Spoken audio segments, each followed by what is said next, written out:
Welcome back, everybody, to some more Grand Tactician: The Civil War, and there has been another major update to the game. We're on version 0.77 now, and I will be starting work very soon on the official tutorial videos that'll be in-game.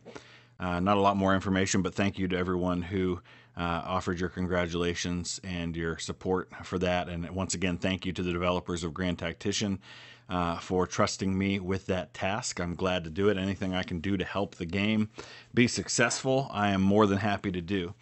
So most of the updates that have happened to the game since our last episode have to do with the financial system. And we'll get into that more as we kind of explore things a little bit, but I'm not going to take the time to cover everything that's been updated. But a couple of things I want to do real quick here, just because financially I am in a pretty rough state. Let me go to the finance page for just a second, and you'll see here my credit rating is B right now, which is not ideal, but it's not the worst it could be. Our national debt is already $1.4 billion.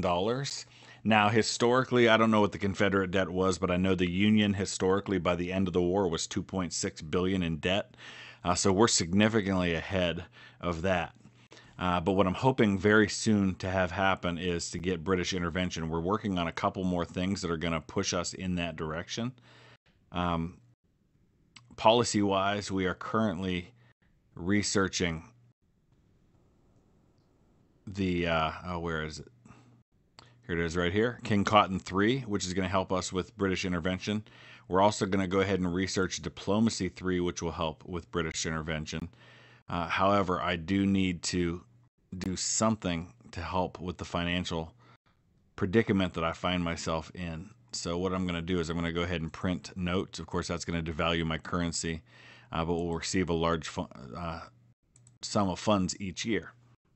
Now, you'll notice that one of the other things that the update did was there's kind of a visual change. The buttons are a little easier to see and a little more distinct and easier to click on when you're adding a new division or adding a new brigade to a corps or a division. So I like that change that has happened. I don't see a lot else in terms of changes. I know they've added some more images of officers, for one thing. This men fielded number I can't believe is accurate. Oh, you know what? I think here's what happened. The men fielded number has been wrong for a long time. It's been getting double counted, I think, is what happened. So now it looks like they've fixed the issue of the double count as well as the Navy tonnage being double counted. So that's why you see those numbers changed significantly from where they were before. All right, you'll notice, too, that now we have a clock over here on the unit. Before, when you issued orders and there was an order delay, you had to be looking at them on the map to see that clock, to show that delay. Now we actually have that clock also showing right here. So just little visual improvements that I think help a lot. Let's talk about the tactical situation. The Army of the Ohio, Union Army, almost 14,000 strong, is heading south out of Illinois, which is interesting because I've got an army, the Army of the West under Samuel Cooper, that's about to take Springfield. I'd like to also make a move here. We're moving across to take Evansville with Richard Anderson's corps. We've got the Army of the Southwest, which we just defeated, but they've only got about 6,500 men there. I'm moving Johnston's corps back up from Nashville, and they'll hold central Kentucky. And then I'm going to go ahead and move Breckinridge over towards Cincinnati. I'm hoping that all of this will put pressure on the Union and he will start shifting resources west and kind of relieve a little bit of the pressure that I'm facing in the Eastern Theater right now. Okay, so in the East, we do see a pretty significant shift of resources headed, at least for now, toward Pittsburgh. Meanwhile, Stonewall Jackson has recrossed the Potomac and is now sitting with most of the rest of the Army of Northern Virginia.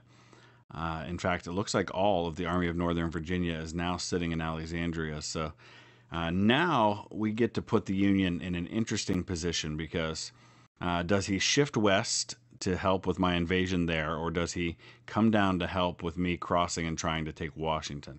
But in the meantime, we do have an engagement This is a cool new feature too. Now we have a go to location button where we can click on, and that'll immediately take us to where the potential engagement is. So let's take a look. It looks like it's near Cincinnati.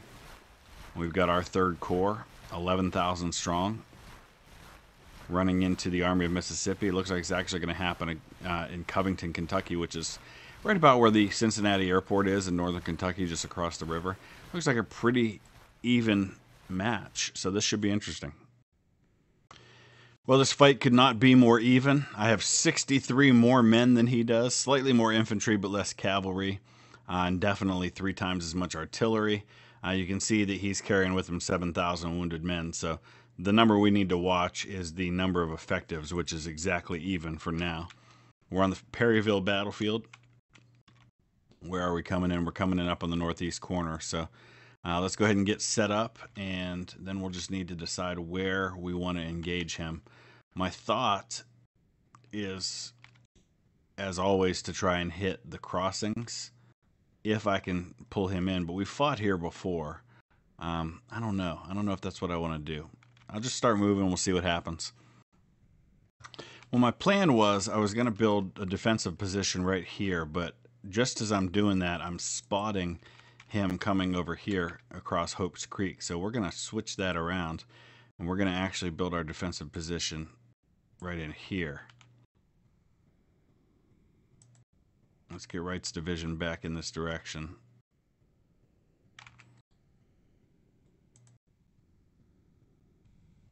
We'll get the French Zouaves right up in here, and we'll see if we can build a defensive line that can receive him up here. Well, he's decided, forget that. I have no interest whatsoever in attacking where you are. So he's going around me. He's going after these objectives here, and he's going to try to get in behind me. So we're going to have to adjust. Let's start with Walthal's division, and I guess let's get them over this way. Let's shift some artillery over here as well.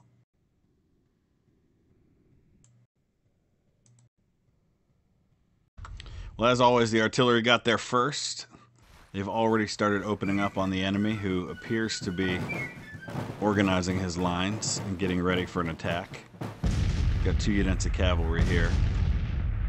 So we're going to start getting a few brigades there. I've got D.H. Hill's division right here. We've got Nathan Bedford Forrest cavalry. Let's get the rest of the artillery into position where they can be of some service. Some more 12-pounder Napoleons, and then some 3-inch ordnance rifles. Where can we get them that they can be effective? I'm trying to find a good spot for them. There really isn't one. Up here on top of the hill. Looks like a good spot. Right in between Forrest Cavalry and Hill's division. Alright, here he comes. We do have one unit, the Lone Star Brigade, which we need to fix because they're just kind of roaming the field panicked. And I have no control over them whatsoever. So I can't even, like tell them to retire to the rear or anything at all. Let me see if I can get my general to rally them at least. Because I don't want them to go marching off into the face of the enemy, which they appear to be about to do.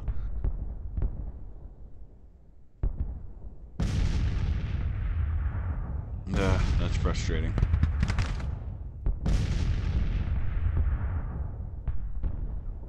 Alright, we're getting into evening now.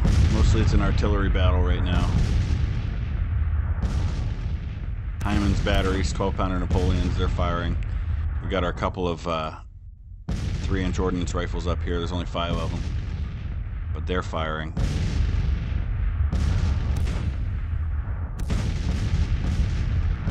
Need to get these guys moved over a little bit. Let's put the French Zouaves there,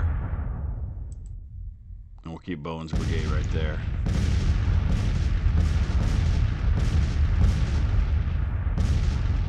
First Montero rifles are about to be into range. In fact, let's get them switched to long range.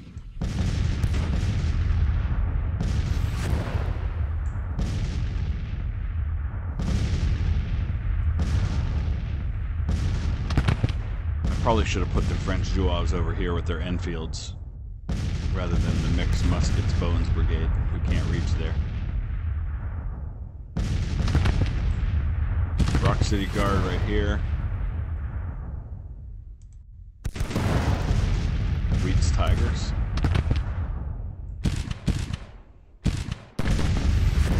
He's got everybody just out of range.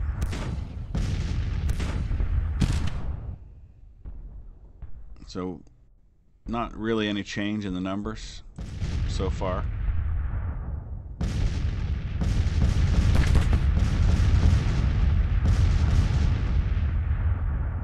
So far, it's just Breckenridge's 1st Montero rifles that have gotten a shot off.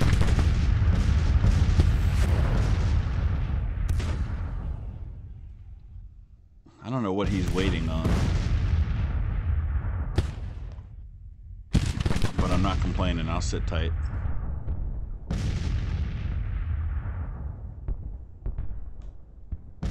Alright, Rhett's finally going to withdraw. Good. So what if we send Forrest forward?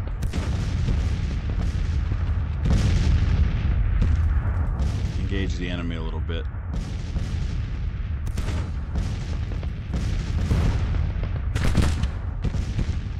We've got the range.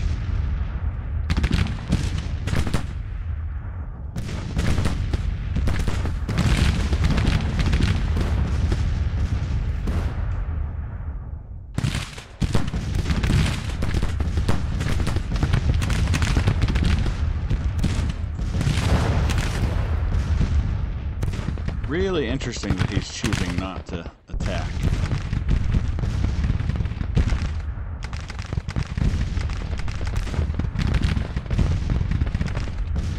Gotta be careful though, because Forrest will very quickly run out of that ammunition.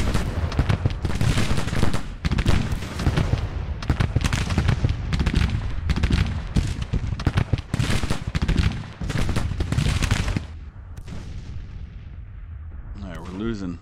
How are we losing men faster than he is? Because we haven't had anybody killed yet, and he has.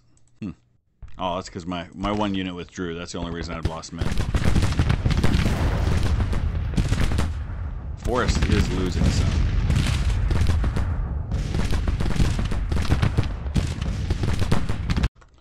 Wow, so he decided to withdraw during the night. I don't know why. I mean, is that why he sat there and decided not to attack? Did he feel my position was too strong? Because it really, I mean, we were even in numbers, but he decided it was not worth the fight. So he's pulling everybody back, and I imagine we're just going to see an end to this fight before too long. All right, and just like that, we basically caused no casualties. Those were wounded he took with him. So we move on. We will now hold Cincinnati, and I gotta think this moves large elements of the Army of the Potomac west. So we're gonna try to make a move on Washington.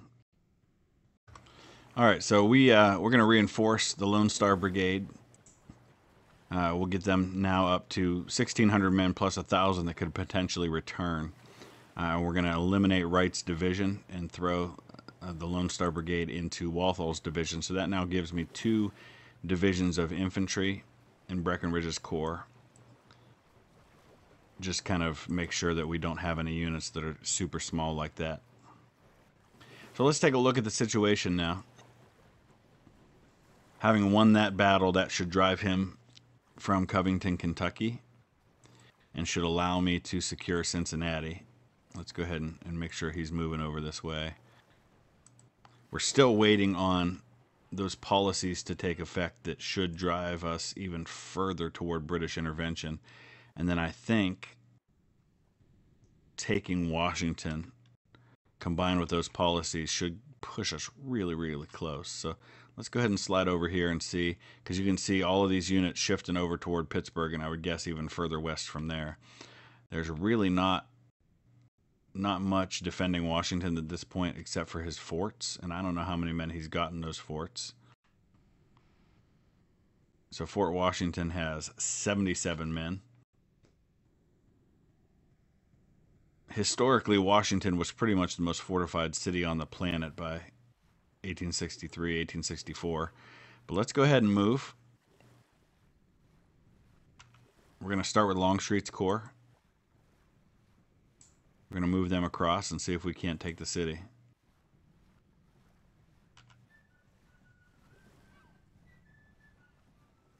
We've got 2 additional corps right there in reserve, ready to go if needed. But I have a feeling Longstreet's going to be enough. It just depends on what he does with 1st Corps, 4th Corps, and then I think there's one other 3rd Corps right there. All right, Longstreet's got a 2nd perk available, and I'm actually going to choose Siege Train because it is ideal right now as we're laying siege to Washington. Sieges seem to be a very quick way of leveling up as well, so you can see we got our 2nd and 3rd perks pretty quickly. So now we're laying siege to Washington. I don't know that I want to auto-resolve the assault, but I also don't want to wait and give him time to get reinforcements down there. So we're going to go ahead and auto-resolve the assault and see if we can't take the city. Glorious victory at Washington. Fort Washington garrison flees in panic. Captain Kemper becomes a national hero. Enemy lost very few men, but they had very few men. Only 16 killed, 15 missing for us. That's Fort Stanton and Fort Washington, but it's not the city of Washington itself. King Cotton Policy 3 selected.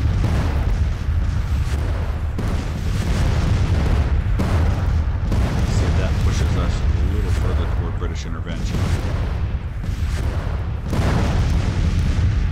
Looks like it did. We're up to 63%, so it didn't do a lot. Well then, Sioux Uprising. Settlers in Minnesota attacked. Little Crow on the warpath. Redwood Agency attacked. Andrew Myrick killed by the Dakota. Yesterday, a hunting party of Dakota men killed 5 white settlers in Acton Township, Minnesota. So it'll be interesting to see if the Union has to deal with that in some way. His national morale is still at 63, but I think that's about the range to take Washington. Right, Longstreet's Corps is moving across now. I would guess the city's about to fall. We're going to see these 3 Union Corps come down, I would guess. To try and take it back. Alright, that should be it, right? I mean, we should have the city. Yep, here come those 3 corps. That's going to be a lot of men.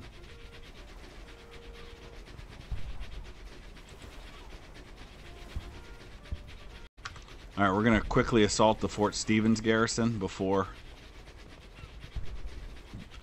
those reinforcements arrive to try and keep me from taking the city. You can see our siege train. It's already siege train 2. It's about to be siege train 3. There's diplomacy 3 policy. That should push us even further toward British intervention. Glorious victory at Fort Stevens. With that, that's all the Washington forts. Washington falls. Union capital taken. The president flees. Northerners in shock. Today's biggest news came from the north. The capital city of the United States has been captured by Confederate armies. Washington, D.C. has fallen. Let's pause because it did not shift British intervention. It's still at 63%. However, national morale falls 20 points to 43. Remember, 25 is the magic number to get him to lose. So now we've got to withstand what I know is going to be a big fight coming this way. It looks like they're actually attacking Fort Stevens now. Longstreet's Corps is now considered elite, so we get a battle flag. Let's go ahead and look for... Oh, that one's kind of cool. Cherokee Braves. So that's their elite battle flag. Now we're going to sit tight. He's defending Fort Stevens. We need to get additional troops over here to keep him from taking it back. They took it back. How's that even possible? I've got an army sitting right there. Oh well, we're going to fight in the field soon enough. Here we go. This is going to be a battle for the ages now. Jackson's Corps is here. They're making first contact. There are at least 4 corps of the Union against my entire Army of Northern Virginia. They won't all be there right to start, but I think very soon, within a few hours, we should see a massive amount of men on the battlefield. Let's see what it tells us are the numbers. Usually it tells us on this loading screen what the full numbers will be when everybody has arrived. So I would guess this is going to be on the Antietam battlefield. We're actually about 3 weeks away from the historic date for the Battle of Antietam, which was September 17th, 1862. So it's only showing Jackson. I don't know why the others wouldn't reinforce. I would imagine they will. 49,000 men under McClellan. So we'll see when the reinforcements are going to arrive. All right, we've actually only got 8,000 men that we're currently facing under McClellan, but we know that is not how this ends up. So 7 hours from the Army of Tennessee under Grant arriving. 26th Army, 13 hours. Coast Division, 17 hours. So actually, those other corps, unless, let's take a look here. No. His other corps must be set to a defensive mode or something, because they're not going to arrive in this battle. So it's not going to be the grand battle I thought it would be. Let's see if there's any other forces arriving for me. It doesn't appear there are. So, interesting. All right, so he's moving right down the line. He's up near Nicodemus Hill. We're going to move into a somewhat historical position for Stonewall Jackson's men. In fact, John Bell Hood was in this area as well, but we're going to be a little bit south of where they were historically, and maybe slightly more to the west. But this area around Dunker Church, the Sunken Road, this was kind of the area that was defended by the Confederacy. Here's Miller's Cornfield up here, so we would be a little bit further south than where we were historically, but I think this will work. We should have another brigade coming in next to Armistead.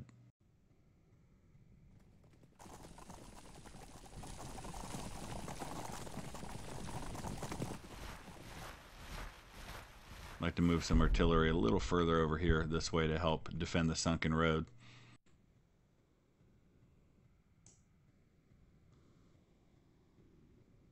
I'm going to go ahead and put Hood on the line.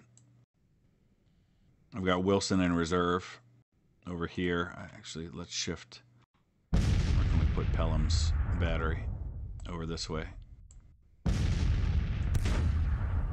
And then we'll just wait. Looks like he's mostly just got artillery and cavalry right now, because he hasn't gotten his reinforcements yet.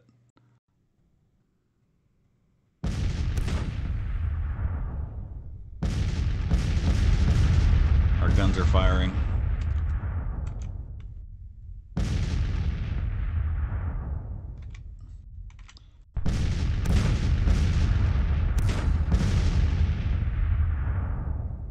A little bit of everything there.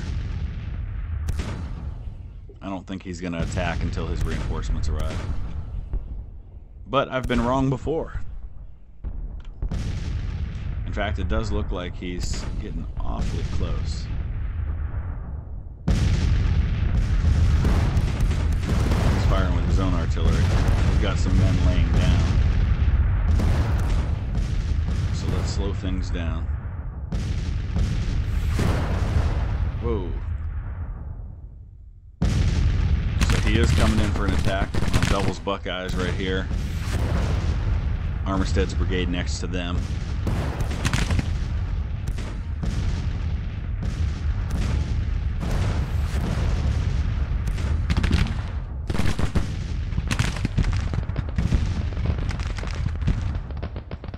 So let's bring Jeb Stewart up.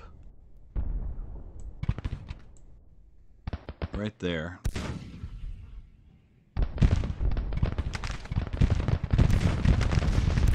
Doing on reinforcement times. 3 hours till the Army of Tennessee arrives. I don't know how many men they're going to have, but it's a pretty significant amount. So this could get ugly real fast after that. But honestly, at this point, rather than wanting to get out of the fight and win quickly, I actually want to invite that fight because I want to take on his armies around Washington.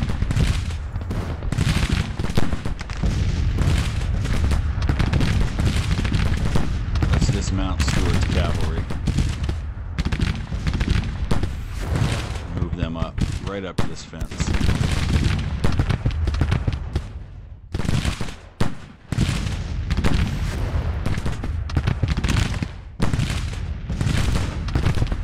Ordnance rifles. Let's do counter battery fire with them.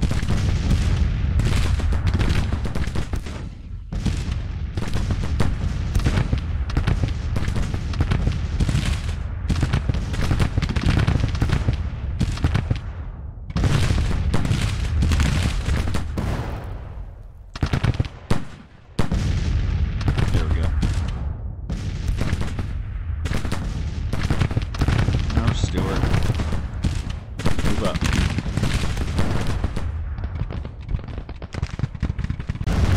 So the only thing I'm worried about is that with all of this engagement on my left side, I'm going to get low on ammunition, and then Grant's going to arrive in force, and I'm going to have some trouble. So I feel like maybe I ought to slow down. Okay, he just pulled his skirmishers back, so things have kind of calmed down now.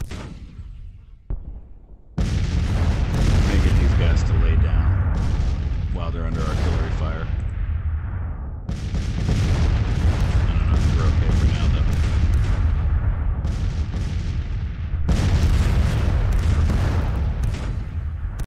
though. Alright, Grant has arrived.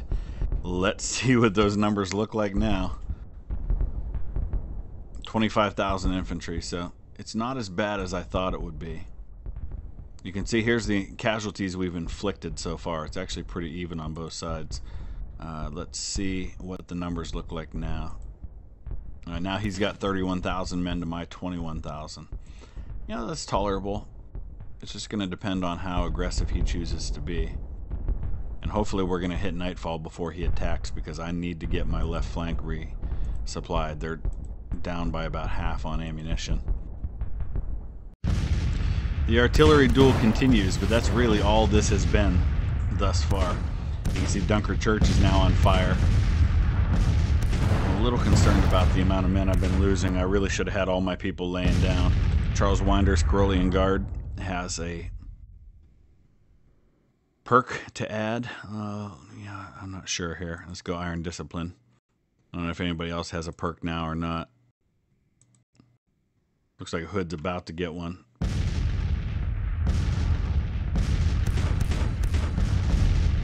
Hampton's Brigade, the Stonewall Brigade, and 24th Irish Volunteers are over here at the Sunken Road. We do have one unit in reserve, and that sweeps Florida first if we need somewhere.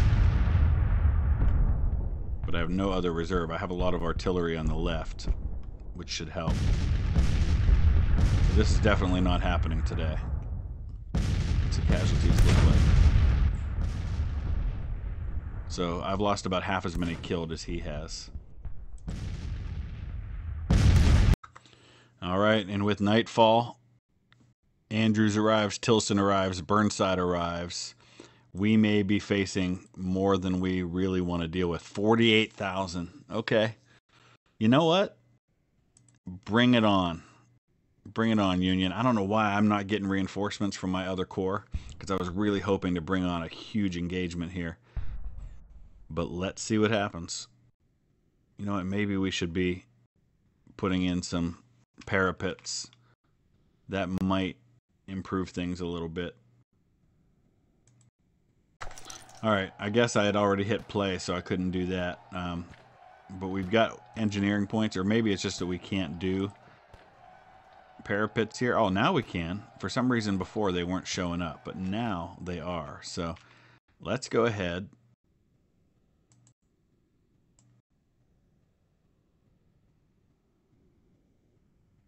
And put in some parapets all the way across here. That ought to help us to be able to handle an army more than twice our size. What do you think? We've spent more than my fair share of engineering points, unfortunately. Oh, wow. Didn't see that one coming. He just charged into Stewart's brigade over here. Big time. get them back on their horses. See if that helps.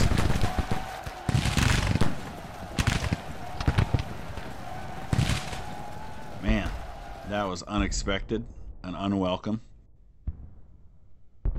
He may have, if he drives Stewart back, that'll kill the cover I've got on my flank. But everybody else is in a really strong defensive position. I don't know why the Carolean Guard are not in the parapets, as they should be. They're at least not showing full cover. What shows is a fence for them, and not the earthen parapet. So how about we might have to pull them back and then bring them back up.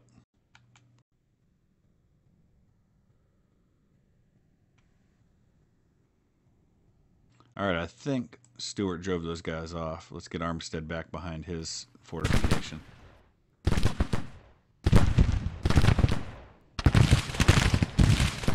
Winder, get your guys inside the parapet, please.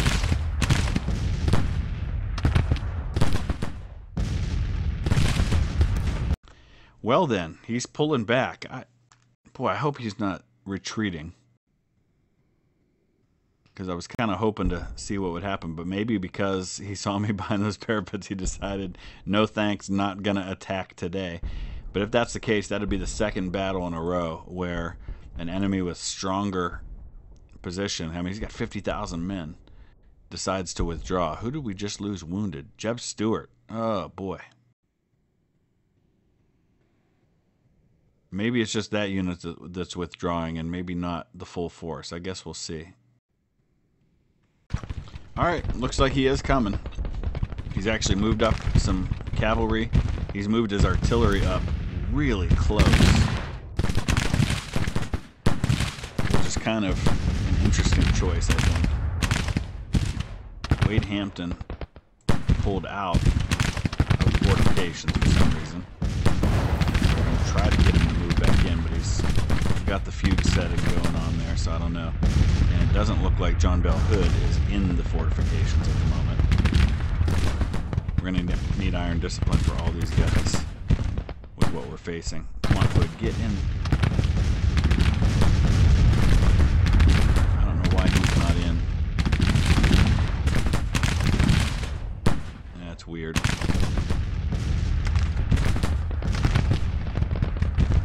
I'm going to have to shift some artillery over this way. Let's get these 12-pounder Napoleons up.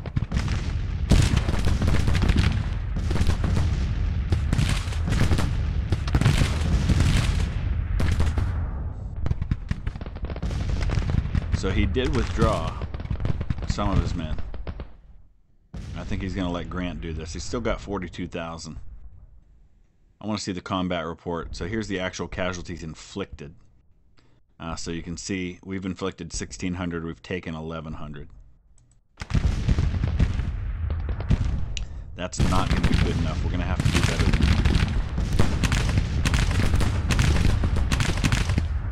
Let's issue orders for everybody to fire at long range.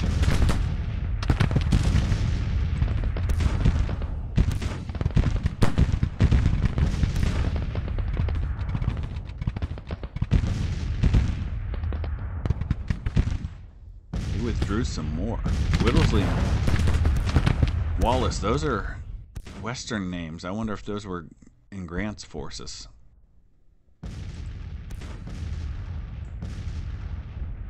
Yeah, I think he withdrew some more. Oh,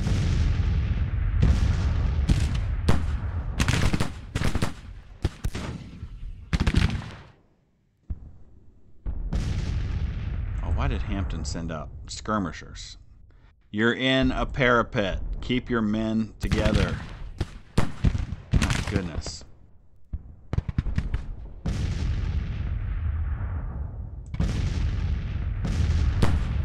Now Hood's sending out a detachment to grab some guns, apparently. That's the only thing I can figure is happening here.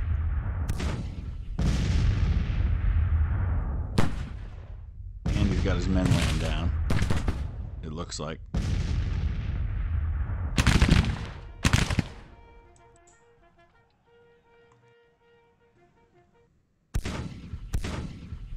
Alright, let's just wait and see what he does. He hasn't quite decided if he's going to attack or not. Alright, it looks like he may be thinking about an attack, and interestingly, I'm a little nervous about these men that are over here on the right side. Nervous enough that I'm going to go ahead and move Wilson up to the line to cover that last spot.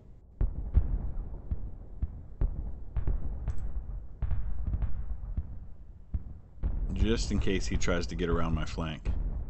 He's still sitting out of range. He's just been parked out there.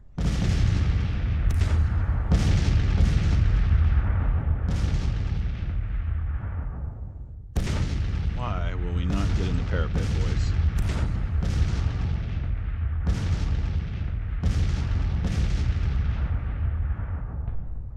I'm perfectly content with shooting it out like this.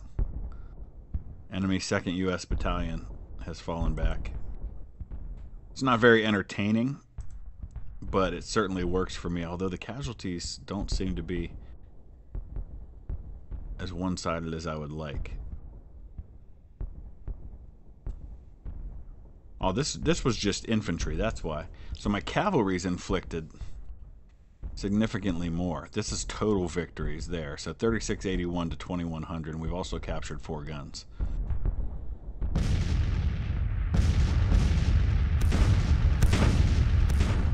My artillery doing a lot of work on this one.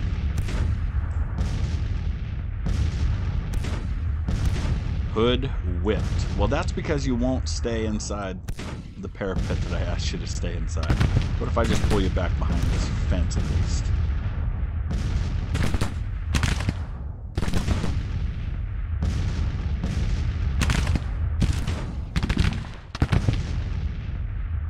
And then have them lay down. Where's that order? There it is. Lay down, Hood. Lay down and take a nap, since you won't do what I asked you to do. So Hood finally moved into the parapet, and he just sent out some men to take the 4 guns that were sitting out here, which they've now done, and they're turning them on the enemy, so that's kind of cool that that's happening. Very little else happening, though. Everybody's just sitting tight. So I guess we're just going to have to sit this one out. If he pulls enough of his men out of the battlefield, I might launch an attack. Right now, he's still got 38,000 men on the field. All right, with another new day, we're going to go ahead and move our parapets up, and we're going to do this kind of like trench warfare. We're just going to push ourselves closer to the enemy lines, but within the area that we can deploy. And we have enough points to do that, so let's go ahead and move up.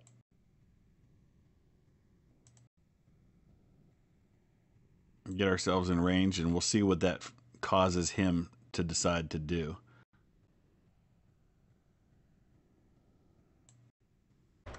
Alright, well, we're in range for small arms fire. Garnett's Stonewall Brigade has begun firing, as has Whiting's Brigade. Carolean Guard haven't yet. Oh, they are firing, okay. But again, for some reason, they're not registering as being in the parapet, and I'm not sure what that's about. I also moved up some guns, which aren't firing. I guess they're too close, and they don't have a line of sight, so we're going to have to probably back them up to get them to be able to fire.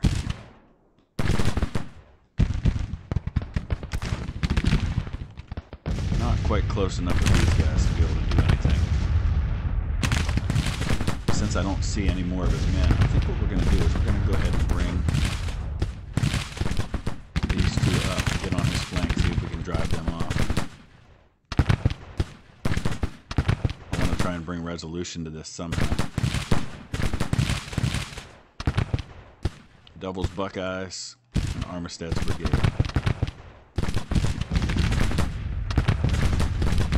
Right into this flank. And let's see if we can get Hood to come up here in this spot. Well, we'll continue to fire from cover over here.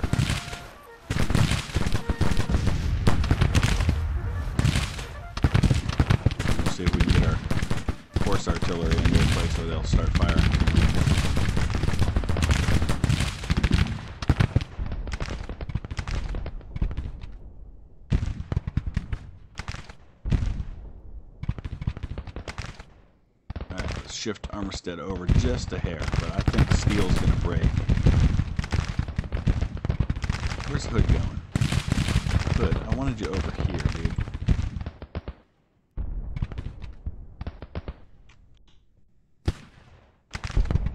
Alright, now we got the horse artillery fire, and those are the 12-pounder Blakeleys. Between that and the fire that we have coming into his flank, I would imagine this division will not last a real long time. In fact, we'll go ahead and speed things up.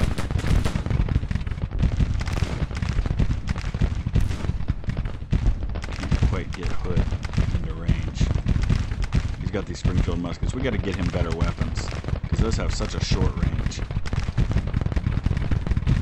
Let's move Pemberton up a little bit more.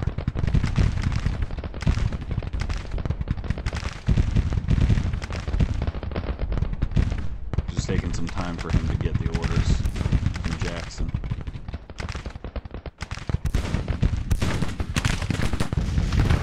I still don't know where the rest of the Union forces are.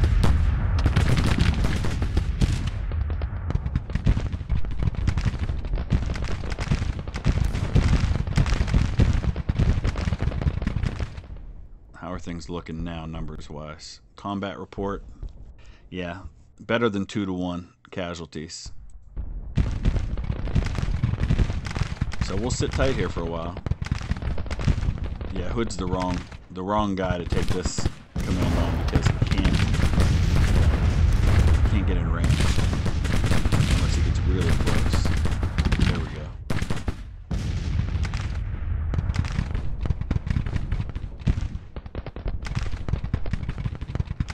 So the 24th Irish Volunteers are sitting here. We're going to give them Spirited Charge. There goes Steele. He broke. We're going to give Sweets Florida first Spirited Charge. And I'll tell you why in just a second. Because what we're going to do now is we're going to charge into his left flank with both of these units. We're going to bring them out. We're going to start by bringing them up to here. And once they're in range, I'm going to launch a charge, and we're just going to destroy his left flank if we can. Oh, he's retreating. Okay. 12 minutes left. We still have time to make this happen. Irish Volunteers, charge. Sweets Florida first, charge. Let's tear these guys up before they leave.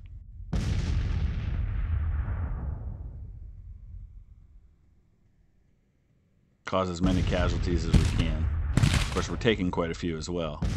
But I think it did the trick.